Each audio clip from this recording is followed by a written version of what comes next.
খবর শুনছেন Islampur news TV YouTube channel থেকে। জানাবো আজকের বাছাই করা কিছু গুরুত্বপূর্ণ তাজা সংবাদ। খবরের শুরুতেই দেখে নেব আজকের সংবাদ শিরোনাম। রেল দুর্ঘটনায় ছেলের মৃত্যু, চাকরি পেয়ে ফের বিয়ে বৌমার, মমতার দ্বারস্থ বাবা মা। স্তনের আকারে মন ভরেনি, গভীর রাতে পুলিশ ডাকলেন পর্যটক। হঠাৎ দরদ উথলে উঠল কেন? নাবালক দিলীপের মুসলিম উপমুখ্যমন্ত্রী মন্তব্যে প্রশ্ন হুমায়ুনের। পার্ক স্ট্রিটের নামী হোটেলে গৃহবধূকে লাগাতার ধর্ষণ, ছবি তুলে ব্ল্যাকমেইলিং, স্বামীকে জেল থেকে ছাড়াতে গিয়ে ভয়ঙ্কর কাণ্ড। কোন বাঙালিকে মারা হচ্ছে? মিঠুনের প্রশ্নবাণে জর্জরিত তৃণমূল, বিধানসভা নির্বাচন নিয়ে বিরাট ভবিষ্যৎবাণী। ভর দুপুরে মুহুর্মুহু বজ্রপাত, জেলায় জেলায় মৃত 17, আহত আরো 2। রাশিয়ার আমুর অঞ্চলে ভেঙে পড়ল যাত্রীবাহী বিমান, সব যাত্রীর মৃত্যুর আশঙ্কা। স্বামীকে জেল মুক্তি দেওয়ার প্রতিশ্রুতি দিয়ে ধর্ষণ, গ্রেফতার প্রাক্তন সেনাকর্মী। ধেয়ে আসছে বিধ্বংসী ঝড়, বাংলায় প্রভাব কতখানি? পশ্চিমবঙ্গের নতুন প্রকল্প আমাদের পাড়া আমাদের সমাধান, কি কি সুবিধা পাবেন জেনে নিন। আবার ট্রেন দুর্ঘটনা, বেলাইন কলকাতা থেকে সম্বলপুর গ্রামে এক্সপ্রেস ট্রেন। সিঙ্গেল মল্টের শুল্ক কমে অর্ধেক, ভারত ব্রিটেনের মুক্ত বাণিজ্যে চুক্তির ফলে আর কি কি সস্তা হবে? পাঞ্জাব ন্যাশনাল ব্যাংক গ্রাহকদের জন্য জরুরি আপডেট, অ্যাকাউন্ট সচল রাখতে আজই করুন এই কাজ। 40 পেরোলে নিয়মিত করুন এই 5 কাজ, নইলে কিছুতে সন্তুষ্ট করতে পারবেন না স্ত্রীকে। রাত থেকে বৃষ্টি বাড়বে দক্ষিণবঙ্গে, নিম্নচাপের প্রভাব কবে পর্যন্ত? এতক্ষণ শুনছিলেন সংবাদ শিরোনাম। বিস্তারিত খবর শোনানোর পূর্বেই আপনাদের কাছে করব একটি ছোট্ট অনুরোধ। আমাদের চ্যানেলে নতুন হয়ে থাকলে চ্যানেলটি সাবস্ক্রাইব করবেন। আসছে বিস্তারিত খবরে। 2023 সালের 2রা জুনের সেই বিভীষিকাময় রাত এখনো তাড়া করে বেড়ায় পূর্ব মেদিনীপুরের ভগবানপুরের এক বৃদ্ধ দম্পতিকে। করমণ্ডল এক্সপ্রেস দুর্ঘটনায় প্রাণ হারিয়েছিলেন তাদের একমাত্র ছেলে শিবশঙ্কর দাস। সে সময় তাদের চোখের জলে একটাই ভরসা ছিল পুত্রবধূ ও ছোট্ট নাতনি। সরকার দুর্ঘটনায় মৃতদের পরিবারের একজনকে চাকরি দেওয়ার কথা ঘোষণা করেছিল। সেই মতো পুত্রবধূকে হোমগার্ড পদে নিয়োগের সম্মতি দিয়েছিলেন শচীন দাস ও তার স্ত্রী। ভেবেছিলেন সংসার আবার গড়ে উঠবে, নাতনি বড় হবে মা ঠাকুরদার ঠাকুমার ভালোবাসায়। কিন্তু বাস্তব ছবিটা অন্যরকম। চাকরি ও ক্ষতিপূরণের টাকা হাতে পাওয়ার পরে পুত্রবধূ ফের বিয়ে করেছেন। নতুন সংসার পেতেছেন ভগবানপুর 2 নম্বর ব্লকের 5ছড়ি গ্রামের এক যুবকের সঙ্গে। সঙ্গে করে নিয়ে গিয়েছেন 3 বছরের নাতনিকেও। বৃদ্ধ শচীন দাস ও তার স্ত্রী এখন নিঃস্ব, কান্নায় ভেজা চোখে শুধু একটি প্রশ্ন করেন, আমরা তো রাজি হয়েছিলাম, ওর চাকরির পেছনে আমাদের সম্মতি না থাকলে চাকরি হতো না, তাহলে এখন আমরা পর হয়ে গেলাম কেন? থাইল্যান্ডের পাটায়ায় এক হোটেলে ভারতীয় পর্যটকদের সঙ্গে এক থাই বার কর্মীর তীব্র বিবাদ ঘিরে রীতিমতো নাটকীয় পরিস্থিতির সৃষ্টি হয়। 18 জুলাই গভীর রাতে 3 ভারতীয় পর্যটক পুলিশ ডাকেন এই অভিযোগে যে মহিলাকে তারা সঙ্গিনী হিসেবে এনেছিলেন তিনি তাদের অপেক্ষা অনুযায়ী আকর্ষণীয় নন। বিশেষত তার স্তনের আকার ও গড়ন তাদের মনোপুতি হয়নি। রাত 2:30টার দিকে পাটায়া পুলিশের কাছে ফোন যায়। ঘটনাস্থল সই পাটায়া বিচ 11-তে অবস্থিত এক হোটেল। পুলিশ পৌঁছে দেখে 35 থেকে 40 বছর বয়সী এক থাই নারী ঘরে চুপচাপ বসে রয়েছেন, আর ভারতীয় পর্যটকরা অভিযোগের বন্যা বইয়ে দিচ্ছেন। ওই মহিলা জানান প্রতি ব্যক্তির সঙ্গে 3000 বাত চুক্তি হয়েছিল এবং আগাম 1000 বাত বার ফাইন হিসেবে গ্রহণ করা হয়েছিল।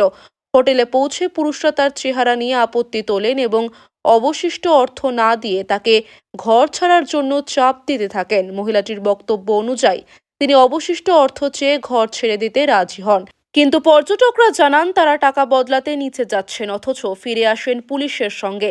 পুলিশকে ওই 3 ভারতীয় জানান তারা ওই মহিলাকে সঙ্গিনী হিসেবে চেয়েছিলেন, কিন্তু তিনি নগ্ন হওয়ার পর তার শারীরিক গড়ন তাদের প্রতারণা করা হয়েছে বলে মনে হয়। ঘটনার জেরে পুলিশ উভয় পক্ষকে আইনি ব্যবস্থা না নেওয়ার শর্তে আলোচনার মাধ্যমে সমাধানে পৌঁছাতে বলেন। শেষমেশ নারীটি আগাম নেওয়া ১,০০০ বাত ফেরত দেন এবং পক্ষদ্বয় অভিযোগ না করে ঘটনাস্থল ত্যাগ করেন। পৃথক দল তৈরির পথে হাঁটতে চলেছেন ভরতপুরের তৃণমূল বিধায়ক হুমায়ুন কবির। ইতিমধ্যেই এই ঘোষণা করেছেন তিনি নিজেই। স্বাভাবিকভাবেই তাই রাজ্যের রাজনীতিতে নতুন করে উত্তাপ। তবে এই বিষয়টি নিয়ে অন্যরকম সন্দেহ করছেন বর্ষিয়ান বিজেপি নেতা দিলীপ ঘোষ। তার অনুমান সবকিছুর মাস্টার মাইন্ড মমতা বন্দ্যোপাধ্যায়। রাজ্যে মুসলিম ভোট ব্যাংককে সামনে রেখেই নতুন রাজনৈতিক দল গঠনের পরিকল্পনা চলছে বলে মনে করছেন দিলীপ। মমতা বন্দ্যোপাধ্যায়কে সরাসরি নিশানা করে তার অভিযোগ, পশ্চিমবঙ্গে সচেতনভাবেই মুসলিম সমাজকে একটি সংগঠিত রাজনৈতিক শক্তিতে পরিণত করতে চাইছেন তিনি। বাপ্পাদিত্য বিধানসভা ভোটের আগেই পশ্চিমবঙ্গে নতুন প্রকল্পের উদ্বোধন। রাজ্যের প্রত্যেক পাড়ায় তথা বুথে বুথে শুরু হচ্ছে আমাদের পাড়া আমাদের সমাধান প্রকল্প নিয়ে রাজ্য সরকার। সরকারি তরফে জানা যাচ্ছে, বিধানসভা নির্বাচনের 2026-এর আগেই রাজ্যের বেকারত্বের সমস্যা ও এলাকার বিভিন্ন সমস্যা সমাধানের উদ্দেশ্যে মুখ্যমন্ত্রী মমতা বন্দ্যোপাধ্যায় এলাকাভিত্তিক কাজের জন্য রাজ্য সরকারের অধীনে এক নতুন কর্মসূচি ঘোষণা করেন। এই প্রকল্পের মাধ্যমে পাড়ায় পাড়ায় ছোটখাটো সমস্যার সমাধানের কাজ করবে সরকারি অফিসাররা। নতুন চিন্তাধারার এই প্রকল্পের নাম দেওয়া হয়েছে আমাদের পাড়া আমাদের সমাধান প্রকল্প। এই নতুন প্রকল্পের মাধ্যমে প্রতিটি পাড়ায় পাড়ায় একটি করে সরকারি বুথ তৈরি হবে। কর্মক্ষেত্র গড়ে উঠবে পাড়ার মধ্যেই। পাশাপাশি এলাকার বাসিন্দাদের একাধিক সমস্যার কথা সরাসরি পৌঁছে যাবে সরকারের ঘরে। মিলবে উপযুক্ত সমাধানও। কি এই প্রকল্প? জানুন বিস্তারিত। আমাদের পাড়া আমাদের সমাধান বর্তমানে পশ্চিমবঙ্গে প্রচলিত বিভিন্ন সরকারি প্রকল্প, যেমন লক্ষ্মীর ভাণ্ডার, বাংলার বাড়ির মতো এটাও একটি সরকারি প্রকল্প চালু হয়েছে, যেখানে রাজ্যের সাধারণ মানুষ নিজের এলাকা থেকেই সরকারি সুযোগ সুবিধা পেতে পারেন। দুয়ারে সরকার ও দুয়ারে রেশনের মাধ্যমে সাধারণ মানুষের দুয়ারেই সরকারি পরিষেবা চালু করেছিলেন।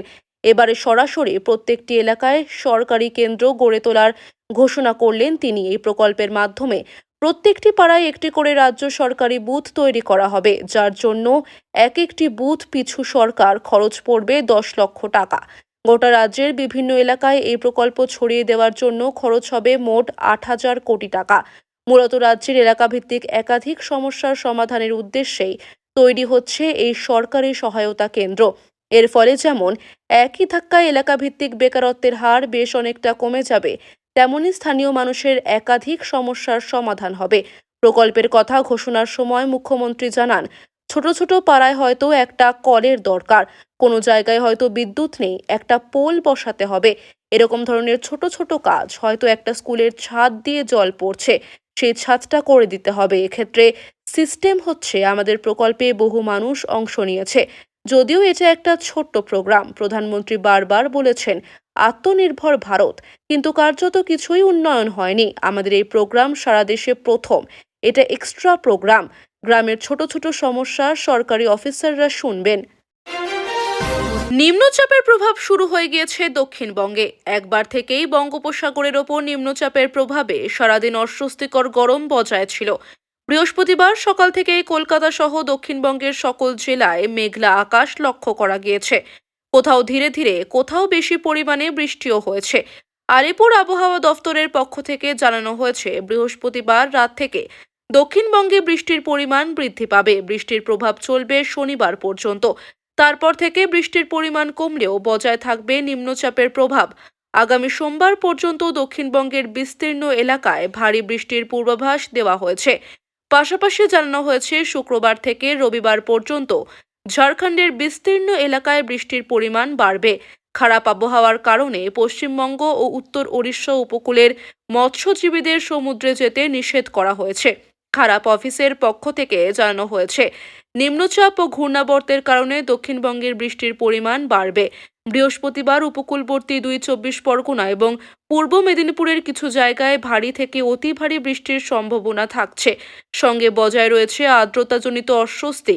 বুধবারও এই আর্দ্রতাজনিত অস্বস্তি বজায় ছিল, যার ফলে নাজেহাল হতে হয়েছে সাধারণ মানুষকে। বৃহস্পতিবারও সকাল থেকে মেঘলা আকাশ থাকলেও রয়েছে ঘামও।